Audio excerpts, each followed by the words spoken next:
Está no ar. Gente que fala. Gente que fala. Tem texto e direção geral do jornalista Fausto Camunha. Gente que fala. Reúne de segunda a sexta-feira formadores de opinião para discutir as principais notícias do dia.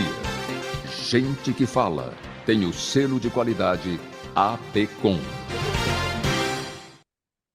Olá, olá! O programa Gente que Fala está começando pela Rádio 365, a sua rádio de todos os dias, por imagens na OTV, a TV da internet. Temos também as redes sociais, Instagram, Facebook, nosso canal no YouTube, tudo no ar para você acompanhar a nossa transmissão de hoje e a retransmissão a partir das 10 da noite pela Rádio Cultura AM 990, de Dois Córregos, no Centro-Oeste Paulista e para 20 cidades da região.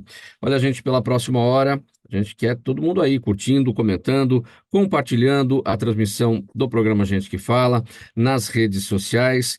Eu sou o Mauro Friesman. Hoje é uma sexta-feira diferente, uma sexta-feira de emenda, de ponte para muita gente. Afinal de contas, ontem foi feriado aqui em São Paulo pela comemoração dos 470 anos da cidade. E uma conversa muito especial aqui nesta sexta-feira a gente vai ter para falar sobre um assunto muito importante para a cidade de São Paulo, para o país inteiro, mas aqui com foco na cidade de São Paulo. A gente vai conversar sobre o clima com o secretário executivo de Mudanças Climáticas da Prefeitura Paulistana, da cidade de São Paulo, doutor José Renato Nalini. Secretário Nalini, muito bem-vindo, obrigado pela sua presença aqui com a gente, por aceitar o nosso convite.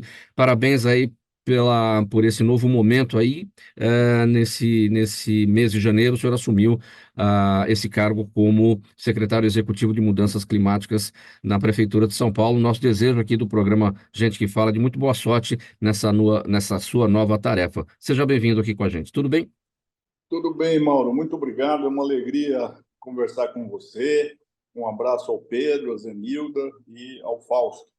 É muito importante que todos se interessem pela mudança climática, que é, na verdade, a maior ameaça que a humanidade pode sofrer nos próximos anos. Já estamos sofrendo, né, Mauro?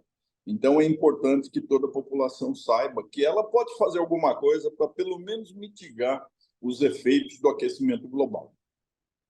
Muito bem, é nesse sentido que vai a nossa conversa para a gente tentar entender qual é o papel de cada um na sociedade nessa tarefa aí, para a gente lidar com esse problema que é muito importante nesse momento. Antes disso, vou falar um pouquinho sobre o secretário Nalini. José Renato Nalini é jurista, professor, escritor, magistrado e político. Foi desembargador do Tribunal de Justiça do Estado de São Paulo, foi corregedor-geral da Justiça do Estado, presidente do TJ Paulista.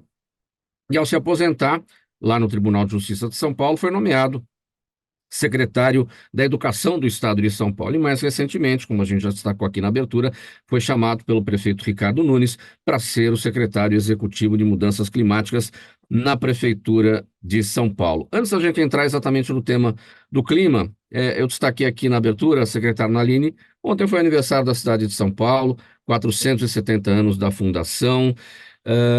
E o senhor, com tantos serviços prestados para a cidade, para o Estado e para a cidade de São Paulo, o que o senhor imagina, qual é a sua perspectiva em relação ao que temos pela frente, de uma maneira geral, para a cidade de São Paulo? Mauro, é uma coisa muito importante que todos saibam que o prefeito Ricardo Nunes é sensível a esse tema. Muito antes de nós falarmos em aquecimento global, ele já era preocupado com a questão ambiental, principalmente no extremo sul de São Paulo, que é onde nós temos o maior fragmento da Mata Atlântica.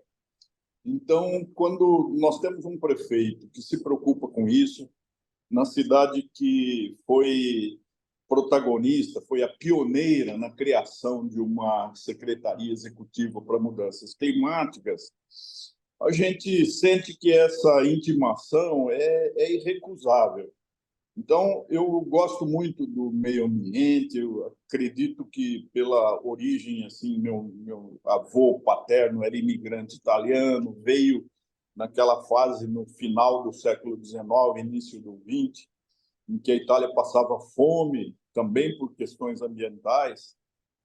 Nós prezamos muito a terra, nós respeitamos muito o que ela nos oferece, nós respeitamos a água, e isso deveria ser uma sensação geral se nós tivéssemos uma educação de qualidade.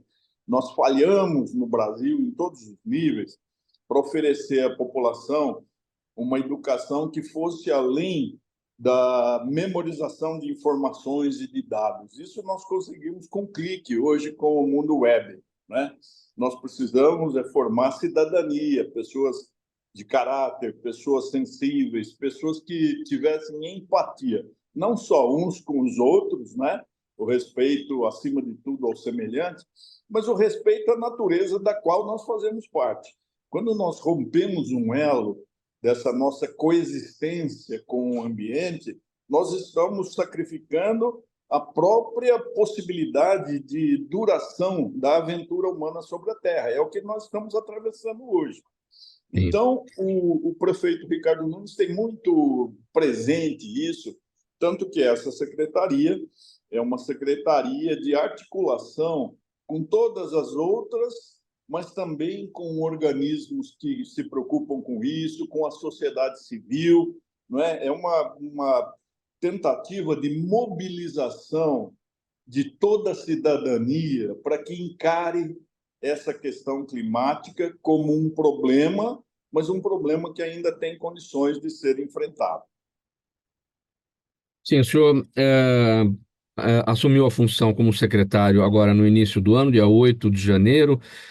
Já deu para tomar pé da situação? O senhor já tem em mente? É muita coisa a ser feita, e quando a gente tem esse desafio de ter que encontrar o que é prioridade, o trabalho acaba ficando até mais fácil, né, digamos assim, porque você acaba olhando para aquilo que é prioridade e avançando dali para frente. O senhor já tem as suas prioridades? Sim, Mauro, o que é importante é que há uma continuidade. Eu não sou reinventor da roda, eu Sim. mantenho aquele ritmo que foi o dos meus antecessores, desde a criação da secretaria. As equipes estão bem empenhadas, nós encontramos em todos os espaços muita gente fazendo muita coisa boa. É que não há divulgação daquilo que a municipalidade, por ela ou pela convocação da sociedade civil, ela está realizando em favor do clima. Mas eu posso mencionar para você, por exemplo, o monitoramento do cumprimento do PAN-Clima, né, que é o Plano de Ação Climática da cidade de São Paulo. É um plano pioneiro. São Paulo tem sido elogiada na comunidade internacional por investir nessa área, que é uma área, às vezes, negligenciada, não é? O universo da política é um universo que tem horizontes muito restritos, são os horizontes da eleição e da reeleição. Então, quando se vê uma cidade, uma megalópole da dimensão de São Paulo, uma das cidades mais importantes do planeta, se preocupar com o clima, né? Isso é um convite a que todas as demais cidades também levem a sério esse tema, né? Esse plano de ação climática, o PAN-Clima, tem 43 ações, 54 metas e envolve diretamente mais de 10 órgãos da prefeitura, mas muitos outros estão coligados, estão trabalhando também, principalmente o terceiro setor. O terceiro setor é uma grande conquista da República Federativa do Brasil depois de 5 de outubro de 88. O Constituinte conclamou a sociedade a atuar decisivamente na condução das políticas públicas, porque ele quer mostrar que a democracia representativa ela precisa sofrer uma transição para a democracia participativa. Afinal, a responsabilidade pela condução do interesse comum é de todos, ninguém está excluído dessa participação. Então, o PAN-Clima é um exemplo de que isso é possível, né? Nós temos em pleno andamento e está funcionando bem o plano preventivo de chuvas de verão, porque São Paulo tradicionalmente acometida dessas tempestades, dessas chuvas que causam enchentes, inundações, deslizamento de terra. Quem é que sofre com isso? Principalmente a população mais carente, aquela que não encontrou espaço para residir no centro que conta com uma estrutura mais apropriada de mobilidade, de esgotamento, de fornecimento de água, energia, gás, tudo isso, né? Então, esse plano está funcionando graças a um grupo enorme de pessoas envolvidas. Nós estamos também enfrentando, Mauro, a mudança da matriz energética dos veículos. Nós precisamos entrar na transição energética, né, para cumprir o Acordo de Paris. Não é só para cumprimento de acordo, é para garantir que a humanidade tenha um futuro digno, um futuro saudável, né? Então, São Paulo está caminhando nessa direção. Já foram colocados em ação em setembro 50 ônibus elétricos. Tudo indica que até o final deste ano nós teremos mais 2.600 ônibus, né? Então, São Paulo está incentivando essa troca, porque 61% da emissão de gás carbônico, né, e dos gases venenosos que causam o efeito estufa provém da mobilidade, provém do transporte. Então, veja quanta coisa nós estamos fazendo. E há muita coisa mais, é que eu não quero monopolizar o seu horário, Mauro. Então, estou à sua disposição. Nossa conversa hoje com o secretário de Mudanças Climáticas da cidade de São Paulo, da Prefeitura Paulistana, Dr. José Renato Nalini, aqui pelo programa Gente que Fala, pela Rádio 365, sua rádio de todos os dias, OutTV, TV da internet, redes sociais e, além do nosso canal no YouTube, e a retransmissão às 10 da noite pela Rádio Cultura AM 990 de Dois Córregos, no Centro-Oeste Paulista e também para 20 cidades da região. Doutor Nalini, secretário, no dinamismo da administração pública, e até pela necessidade, né, há a mudança dos gestores e a sociedade muitas vezes se incomoda com as mudanças de gestão que ocorrem e que levam à perda da continuidade do trabalho feito, quando não há um planejamento. Não é o caso, muito pelo contrário. Nós temos acompanhado todo o trabalho feito pela Secretaria a partir deste planejamento chamado Plan Clima, o que o senhor destacou agora. É esse planejamento que dá essa continuidade para que o trabalho de fato chegue no ponto que vai precisar, né? Daqui 10, 20 anos, 30 anos. O senhor sucede o secretário Natalini, que foi vereador na cidade de São Paulo, que sucedeu o ambientalista Dr. Pinheiro Pedro, advogado, enfim. Então, é um trabalho que já vem sendo feito já há alguns anos e que tem uma longa tarefa pela frente. É o Plan Clima que dá essa continuidade e que pode dar aquela garantia para a sociedade de que tudo estará no planejamento. Sim, Mauro, o importante nessa secretaria é que os seus ocupantes, né, até o momento, são pessoas muito envolvidas com a questão, né? São ecologistas, são amigos da natureza e, portanto, é como se nós fizéssemos aquela corrida em que um transmite o bastão para o outro. Não há solução de continuidade, senão o reconhecimento de que o que se fez foi bom, pode continuar a ser bom e, se possível, nós podemos até melhorar, não é? Então, o importante é que nós tenhamos metas que não se circunscrevam, que não se limitem a uma gestão, né? Essa questão climática, ela vai perdurar e aquilo que não for feito hoje vai onerar de uma forma demasiada, excessiva e injusta, principalmente as futuras gerações. Então, há muitas alternativas abertas, né? Há muitas opções que precisam ter continuidade. E o bom da coisa, né? Aquilo que nos anima a prosseguir e a investir é que tudo está merecendo atenção devida dos setores mais diretamente envolvidos. Por exemplo, Nós temos investido muito e conseguido êxito no uso da energia fotovoltaica, né? Pouco antes das grandes celebrações de ontem, foi uma bonita festa em que houve plantio de mudas, né, com grupos que poderiam se antagonizar, mas unidos na mesma tarefa de salvar o mundo. Nós já tivemos aquela inauguração de uma grande usina fotovoltaica nas represas, né? Nós temos já em funcionamento o início da fazenda fotovoltaica. Nós estamos ingressando no mercado livre de energia, né?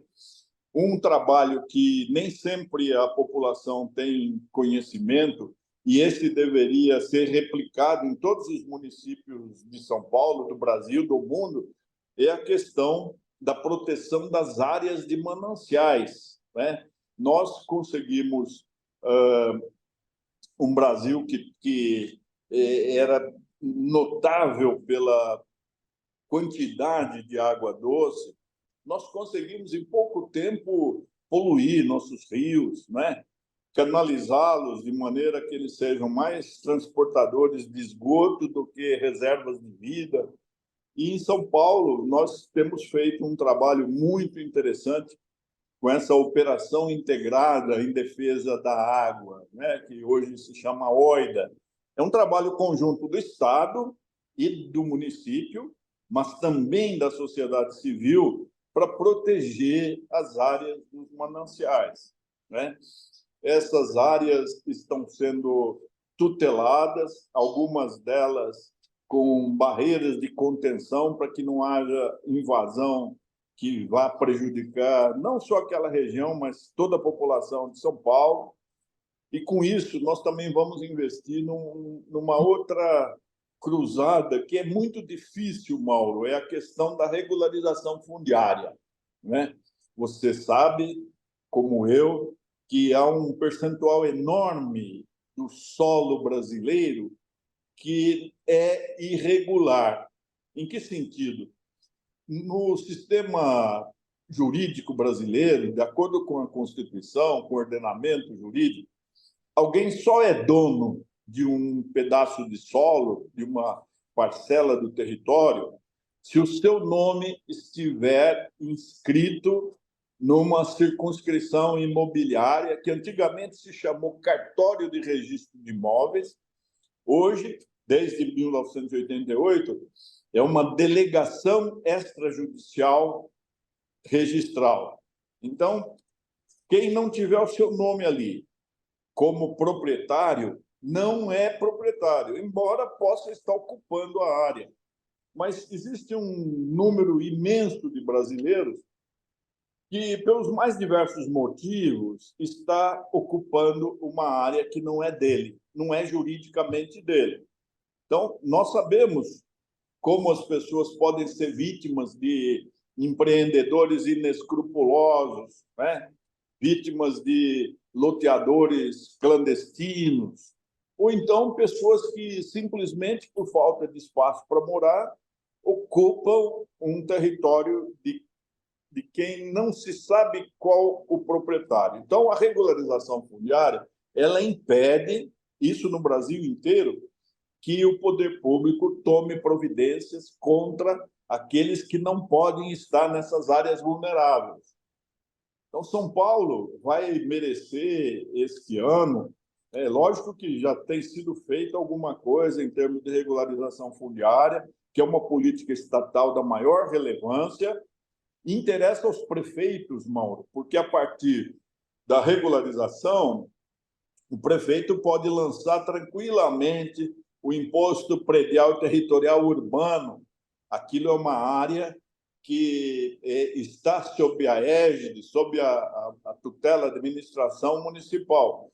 Interessa ao proprietário, porque se ele for realmente o titular dominial, o dono, ele pode conseguir financiamento para construir, para reformar, ele tem um endereço. Então, é uma questão, não é só uma regularização formal, jurídica, mas é uma questão que afeta a economia e devolve a integralidade da cidadania para essa pessoa, até há pouco considerada um ocupante clandestino, ocupante a título precário, grileiro, etc. Então, nós vamos enfrentar a regularização fundiária com muita força nesse período, né? E quero que todos tenham noção de que isso é para benefício de todos.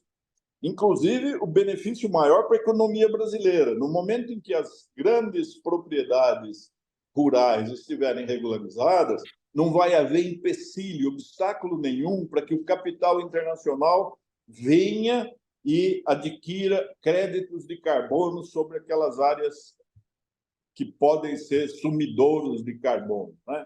Então, veja quanta coisa uma secretaria que é quase que uma ideia de coordenação entre as demais, que não tem grande estrutura, que não tem um corpo funcional imenso, que não tem um orçamento próprio, ela pode fazer no sentido de chamar atenção e de fazer com que cada um cumpra a sua parte. É. Secretário Nalini, o senhor toca num ponto que, no meu entender, acho que é o mais desafiador de todo o trabalho a ser feito aí na sua secretaria, que é essa questão fundiária, a regularização, especialmente lá na Zona Sul, a questão das áreas invadidas e a importância do desfazimento daquelas construções todas e a proteção daquela área, para que novas ocupações não ocorram. Só que é um trabalho que tem que ser feito em conjunto com a Secretaria da Habitação, como tantas outras secretarias estão envolvidas nesse trabalho juntamente aí com vocês, por conta do déficit habitacional que a gente vê na cidade de São Paulo, que é o que empurra as pessoas para essas regiões, né? Então, o senhor também considera esse ponto como um dos mais desafiadores, porque é preciso ter esse trabalho conjunto com a Secretaria da Habitação, encontrar alternativas para as pessoas não fugirem para essas áreas e essas ocupações ocorrerem. Especialmente porque isso acaba até promovendo a ação ali do crime organizado. Eles se aproveitam disso, né? Porque sabem que as pessoas estão ali e precisam de moradia.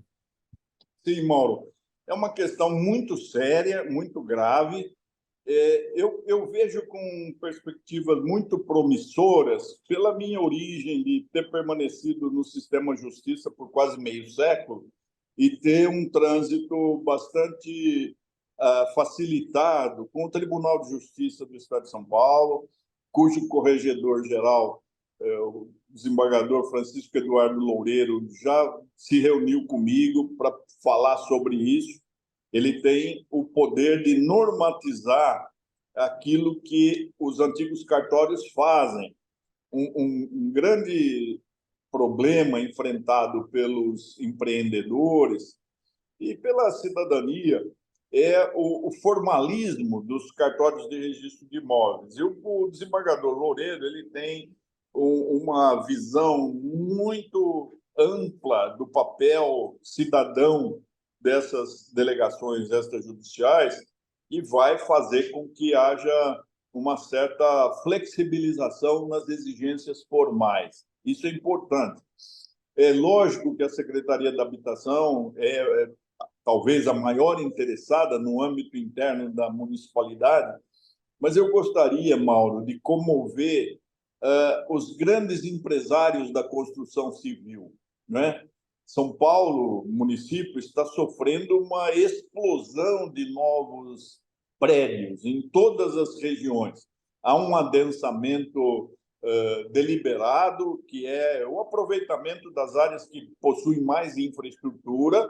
Então, é melhor que as pessoas morem mais perto, necessitem menos de condução, porque se o transporte é o responsável pela maior parte da emissão dos gases venenosos do efeito estufa, quando a pessoa puder se servir de um transporte coletivo, ou puder usar mais bicicleta, ou puder até caminhar a pé, nós estamos colaborando para melhorar o clima da cidade. Agora, esses empreendedores que são importantíssimos, desempenham uma função social da maior relevância, eles precisam também se convencer de que eles devem devolver alguma coisa à sociedade. Eles estão realizando obras extremamente rentáveis, né? São bem caros os apartamentos que estão sendo construídos. Então, não seria demais pedir a eles uma contraprestação, uma compensação, que seria construir alguma coisa mais singela, menos custosa, exatamente naquelas áreas vulneráveis, né? O prefeito está fazendo sua parte, anunciando que a declaração de utilidade pública para fins de expropriação de uma área correspondente a 10% do território da capital. É algo que no mundo não se encontra similar. Então, vai haver uma ampliação muito grande de parques sustentáveis, né? O Guarapiranga já foi objeto de concessão, o Campo de Marte, a revitalização do Parque Dom Pedro, né? Nós teremos 7 novos parques até o final do ano. Por que a sociedade civil e o empresariado também não participam com iniciativas que sejam acessíveis à população mais carente, mais vulnerável? Não é impossível, Mauro, porque no mundo inteiro o mecenato, essa cultura de devolver à sociedade aquilo que ela investiu nas pessoas bem-sucedidas, nos milionários, é uma cultura que prevalece. No Brasil, nós precisamos incentivar. Já existe quem faça isso, mas nós precisamos de escala. Os problemas de uma conurbação como São Paulo, que conseguiu congregar 22 milhões de habitantes para uma população total do estado de 45, é alguma coisa fenomenal. Então, nós temos que ter um tratamento de choque para essa região de São Paulo. Não é só pensar no território do município da capital, mas as cidades vizinhas, elas já emendaram, né? Então, nós precisamos de coisas insólitas, aquilo que não tem sido utilizado no restante do Brasil e que pode ser inaugurado aqui em São Paulo. Vamos ver se a gente consegue comover os grandes empresários.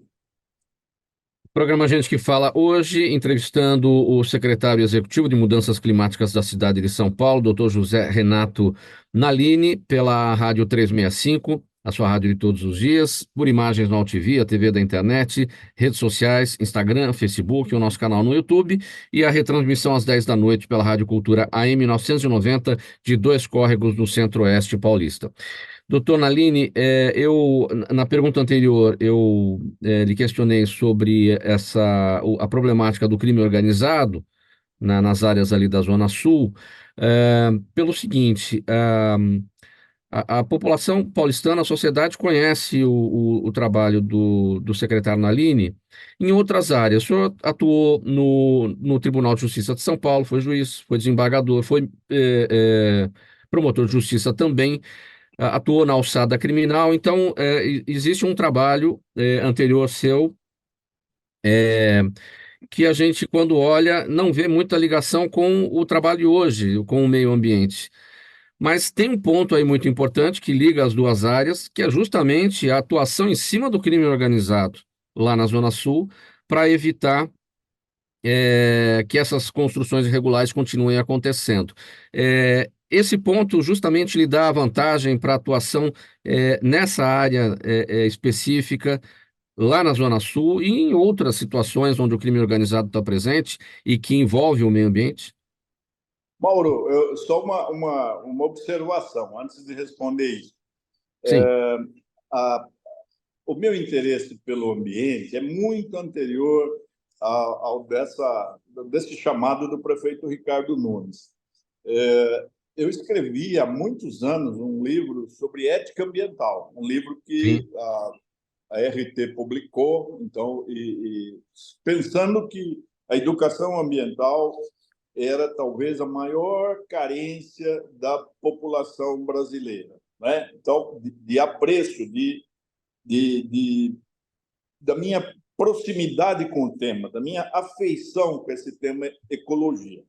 Depois eu fui, durante muitos anos, conselheiro da SOS Mata Atlântica, né? Trabalhei junto com Pedro Passos, com Roberto Clabin, com a Márcia Irota, com o Mário Mantovani. Mantovani, né? Nesse trabalho muito bonito que eles fazem.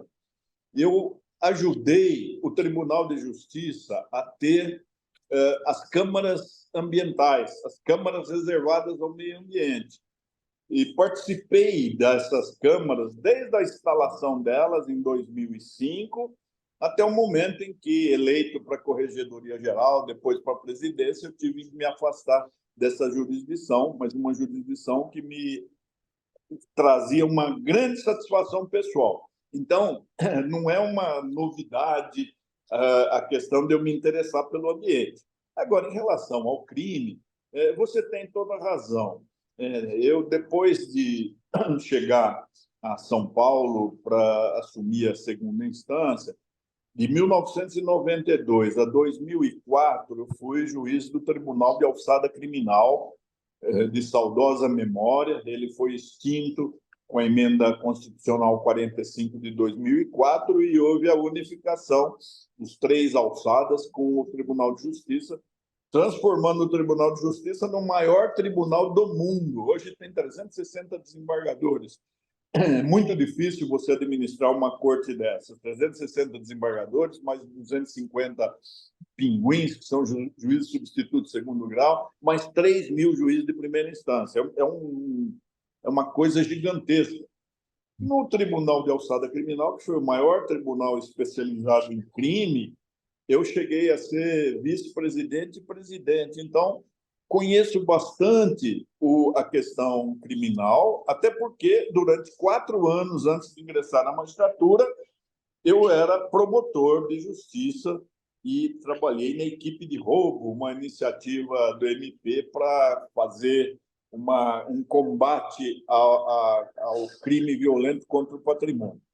É lógico que, enquanto a justiça permaneceu, de certa forma, estável e muito mergulhada no anacronismo, no conservadorismo das peças jurídicas ainda recheadas de latim, com muitas citações, a criminalidade que não tem de observar a lei de licitação, que não passa pelo Tribunal de Contas, que não tem controle externo, ela progrediu, ela se sofisticou, né? Sim. E é por isso que nós precisamos fazer com que esse combate à criminalidade organizada seja uma cruzada de toda a sociedade decente. A maioria da sociedade brasileira é decente, quer o bem, quer ética, quer se comportar moralmente.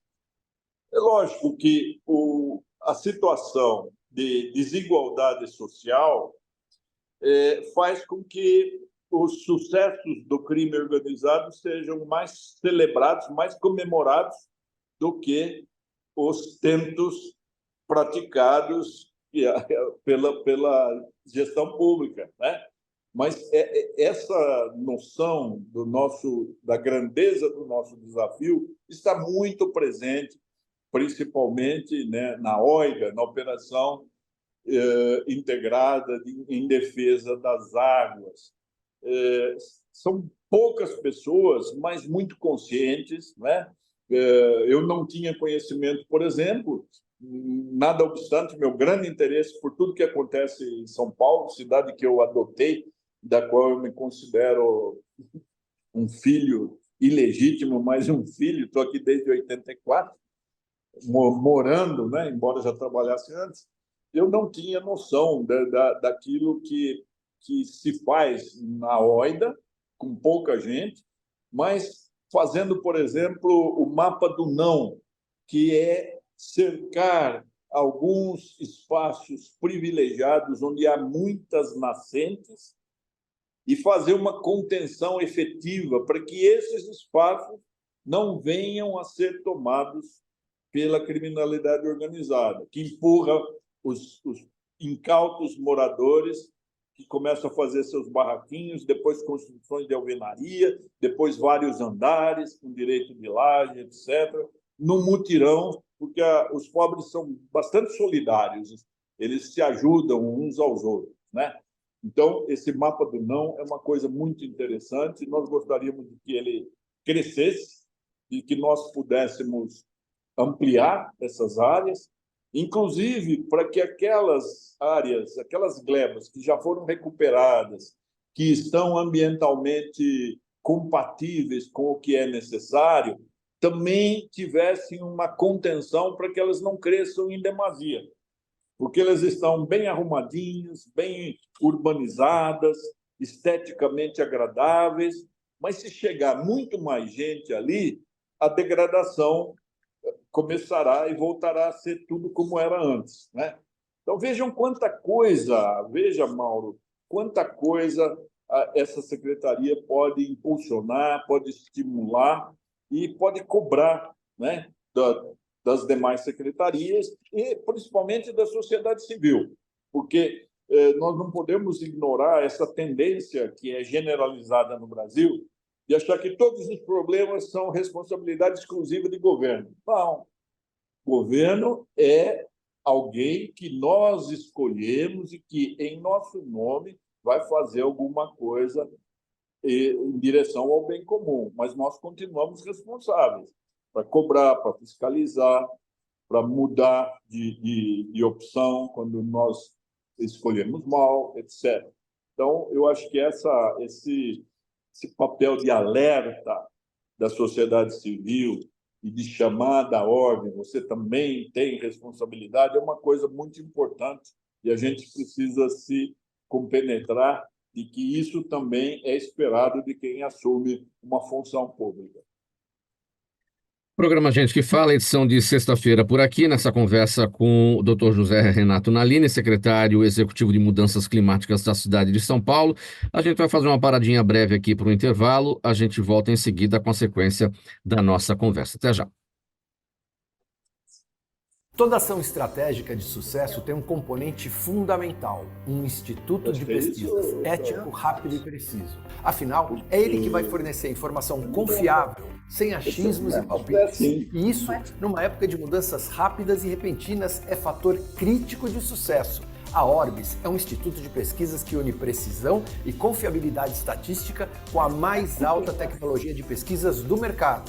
Tem inteligência artificial, robótica, Big Data, entre outros recursos, para que você tenha uma informação correta, confiável, com o menor custo e no menor tempo possível.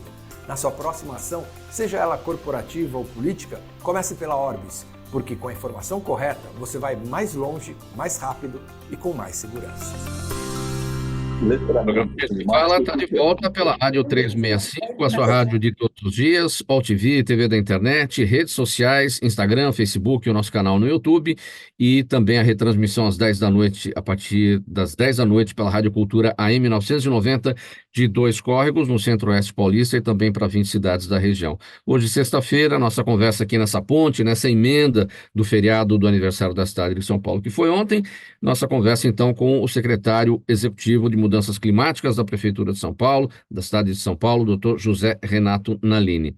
Doutor Nalini, nós temos inúmeras legislações, desde lá de cima até aqui embaixo, o plano, a Política Nacional de Resíduos Sólidos, aqui no estado a mesma coisa, temos o plano estadual, temos o plano municipal, ou seja, não faltam legislações para a gente tratar sobre a questão do lixo.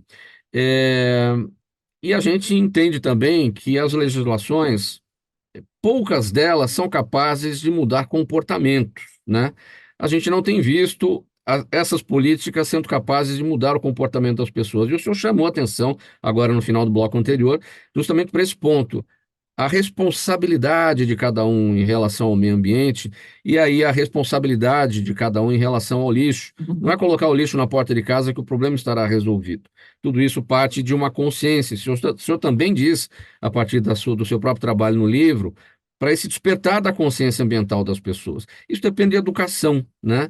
E isso também é um trabalho que é desafiador e que vai levar talvez alguns anos para poder chegar no ponto que a gente quer, né? Tudo isso está dentro do planejamento do trabalho aí da secretaria? Sim, Mauro, veja como é uma secretaria ambiciosa, né? Ela abraça todos os problemas do mundo, né? A partir do mais sério, que é o aquecimento global, causador das mudanças climáticas. Mas realmente você tem razão. A educação é a chave para a resolução, ou pelo menos para mitigação de todos os problemas brasileiros. Todos eles, todos eles. Se a gente examinar bem, né? Agora, eu fico assustado com essa questão da excessiva produção de resíduos sólidos, né? Resíduos sólidos é um eufemismo que nós usamos para falar aquilo que nós chamávamos simplesmente lixo. Só que o nosso lixo, Mauro, não é um lixo, ele pode ser um luxo, porque nós desperdiçamos muita É. coisa boa, né? Em países em que a educação foi mais levada a sério, nós não temos essa produção excessiva, né? Escandinávia, por exemplo, que eu conheço bem, não há lixo na rua, nem há desmanches. Você não vai encontrar uma carcaça de Volvo num desmanche, nem vai achar ferro velho, ou seja, já existe uma consciência muito nítida, muito consistente do que seja a logística reversa, ou seja, numa economia circular, quem produz algo que tem uma certa durabilidade é responsável pela vida útil desse produto até o final da sua serventia. E, a partir daí, o responsável pela produção é responsável pelo resíduo. Veja como essa é uma questão de educação que não chegou aqui ainda, não é? É. Eu fico estarrecido ao verificar que em São Paulo nós precisamos de uma licitação para varrição e coleta de lixo de 13 bilhões de reais. Um dinheiro que poderia ser empregado na construção de mais residências, na criação de escolas, de postos de saúde, na ampliação dos empregos tão necessários para que as pessoas vivam dignamente. E isso, por que isso existe? Porque não há uma consciência de que eu devo descartar menos, eu devo usar só aquilo que realmente é imprescindível e que eu tenho de pensar em termos de reaproveitamento, de reciclagem, né? de recuperação, de restauração, aquela sequência de R's tão necessária para que nós tenhamos uma consciência, né? Então, ainda é muito pouco, diante das nossas necessidades, aquilo que nós conseguimos fazer em termos de reciclagem. A coleta domiciliar seletiva, aquela que separa o resíduo orgânico do resíduo aproveitável, ela está presente em 96 distritos do município de São Paulo, mas cobre 76% das vias públicas. O ideal seria que ela cobrisse 100%. É que nós temos vias públicas em que não há possibilidade do trânsito do caminhão de recolhimento, porque a cidade cresceu desordenadamente. São séculos de crescimento sem planejamento. Então, veja o cúmulo de desafios que é posto hoje a quem se propõe administrar São Paulo. Ele tem que enfrentar séculos de omissão e de desconhecimento daquilo que deveria ser uma cidade bem organizada, bem urbanizada, não é? Agora, vejam que o serviço de coleta domiciliar conta com mais de 6 mil funcionários e 842 grandes veículos. Será que nós não poderíamos fazer com que o povo colaborasse e que nós gradualmente reduzíssemos a necessidade dessa estrutura, porque os 842 veículos não são movidos a eletricidade, são movidos a óleo diesel, que é o maior poluidor, é o combustível fóssil que mais gera os gases venenosos, né? Então, nós temos de treinar a população, e isso é possível, Mauro, através da conscientização das crianças. As crianças são, na verdade, os fiscais dos pais, aqueles que alertam os pais para que não se deve jogar pela janela do carro tudo aquilo que não serve mais, né? São as crianças que devem ficar alertas para que os nossos córregos sejam novamente repositórios de vida, que tenham peixes, que sejam águas em que, se você entrar nessas águas, uma criança pode nadar sem perigo de contrair uma enfermidade, né? Então, é um trabalho imenso, mas tem de começar pela base. E isso está sendo feito. Há muitos bons exemplos em pequena escala. Nós precisaríamos multiplicar isso, né? Agora, o gasto do município de São Paulo com essa questão do resíduo sólido é enorme, né? Porque os resíduos que não são reciclados, eles vão ser encaminhados a 2 centrais mecanizadas de triagem da capital, que são operadas por uma cooperativa. Há muitas cooperativas trabalhando, mas nós precisamos fazer com que esse trabalho seja realmente compensador, né?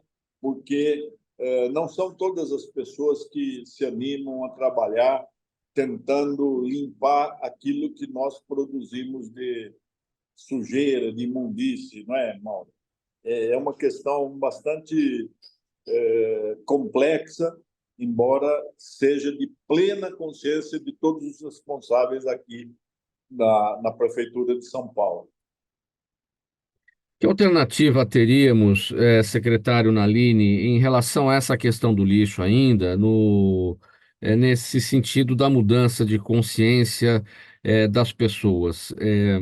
Como eu destaquei, tem gente que coloca ali o lixo na porta de casa achando que ali é o fim. Não, eu estou descartando aqui, ali é o começo do problema, não é? E aí o que a gente vai ver?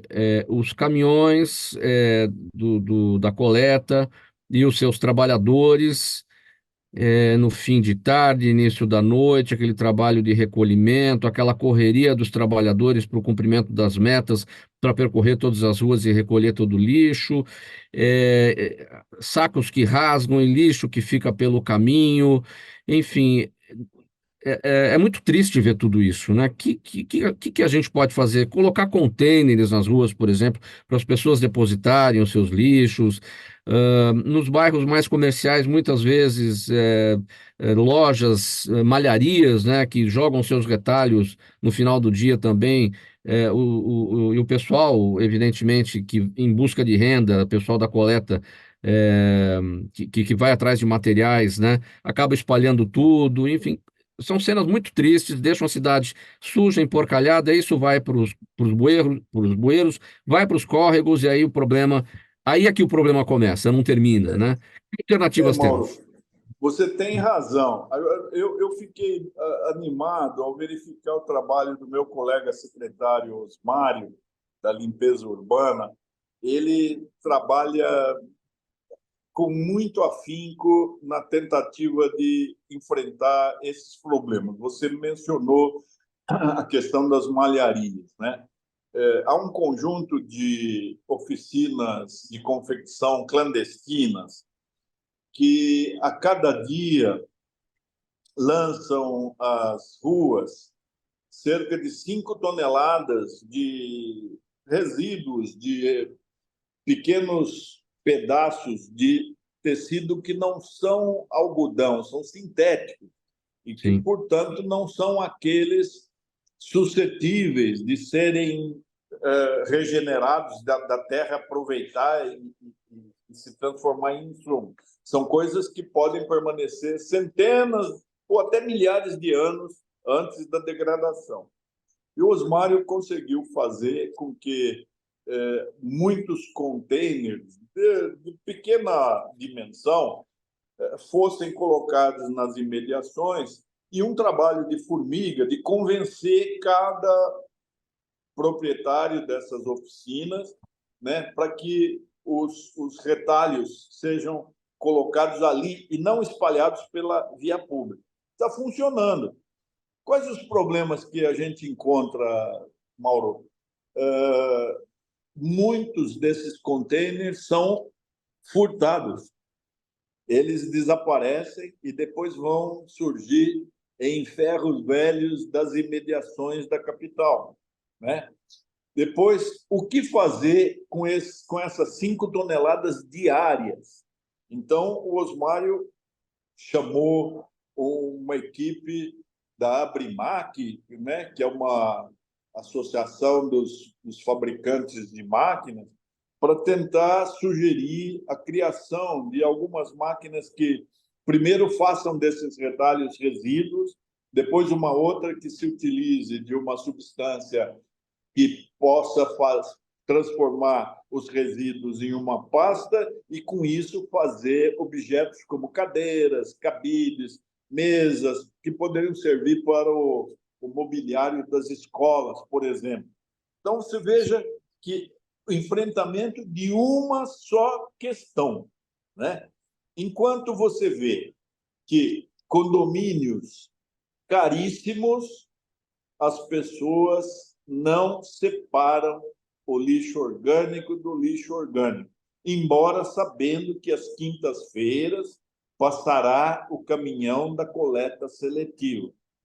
Então, o que fazer, né? Porque nós podemos treinar os zeladores, nós podemos conversar com os síndicos, né? Mas como convencer cada morador de um edifício que custa vários milhões de reais, né, a fazer esse mínimo trabalho em favor da natureza, né? Permitir que haja um aproveitamento do resíduo orgânico para formar compostagem, para se transformar em adubo, né? E não ser necessária a multiplicação de aterros sanitários, que não são solução, né? Isso é um paliativo.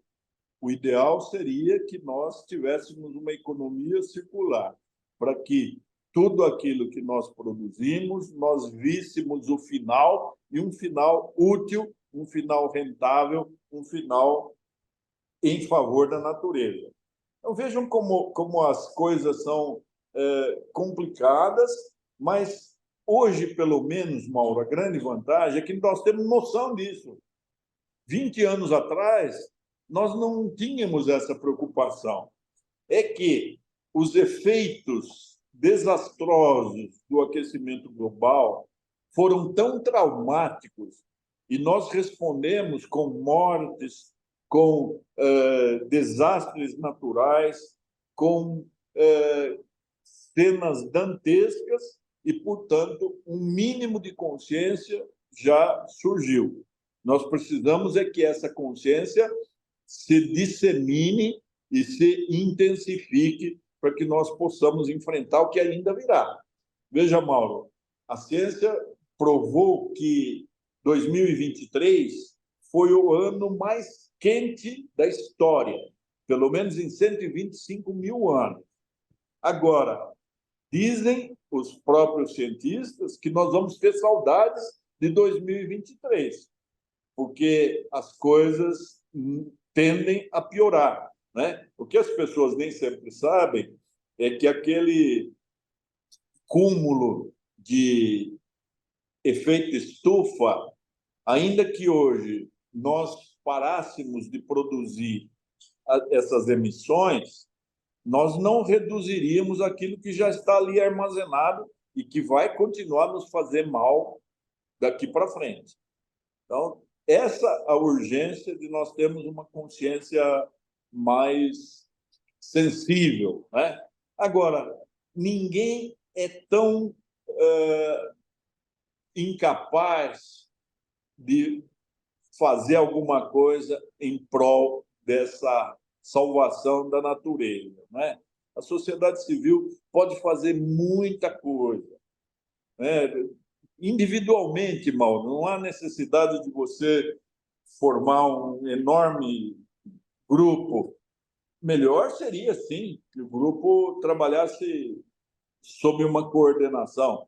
Mas para você reduzir o consumo, né, de tudo que você gasta, de economizar água, energia, procurar fazer a transição, se eu puder usar energia solar ou eólica, né, usar transporte coletivo, andar mais a pé e de bicicleta, que até faz bem para a saúde, dar preferência a alimentos orgânicos, livres de agrotóxicos, principalmente aqueles produzidos pela agricultura familiar, porque muita gente não sabe que São Paulo tem uma agricultura familiar muito interessante e muito importante.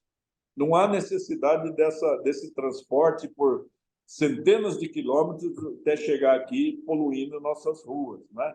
Então, muita coisa pode ser feita na esfera individual.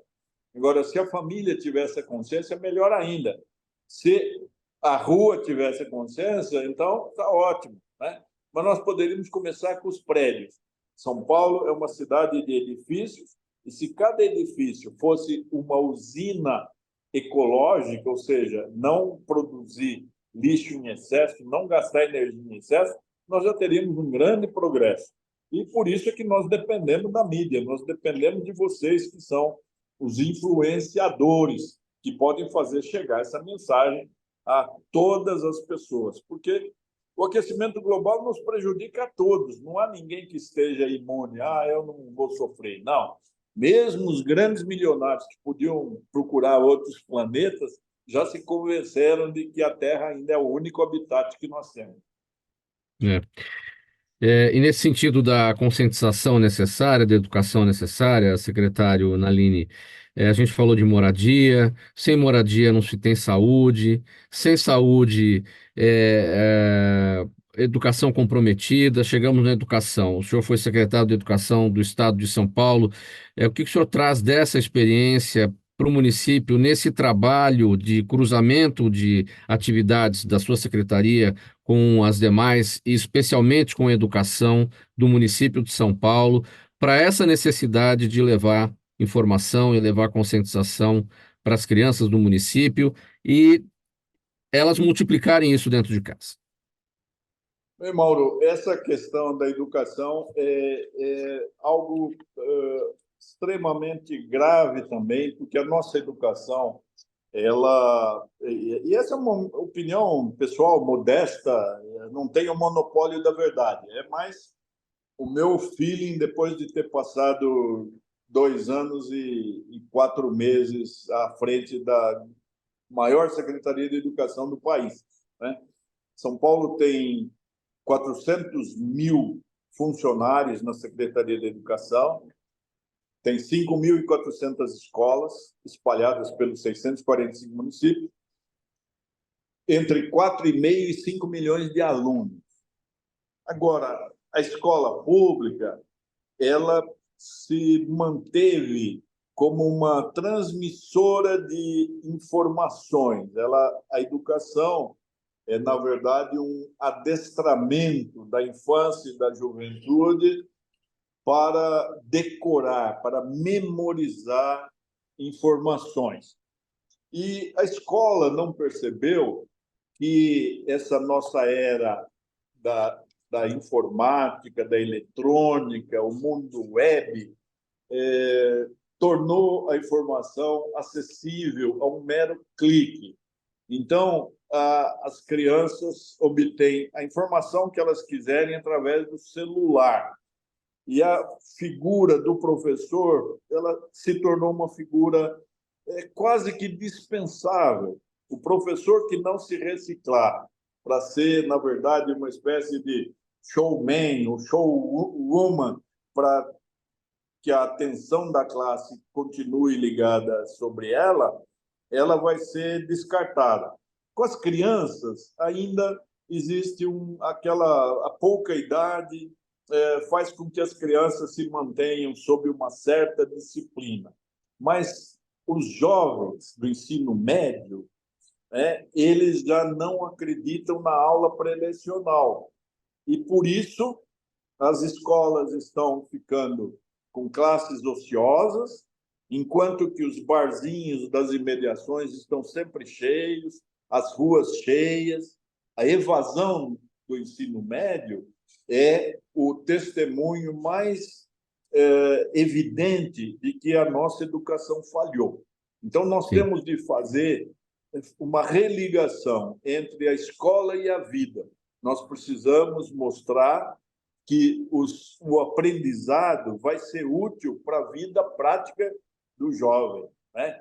Enquanto a escola for desvinculada, ela não vai cumprir a sua missão.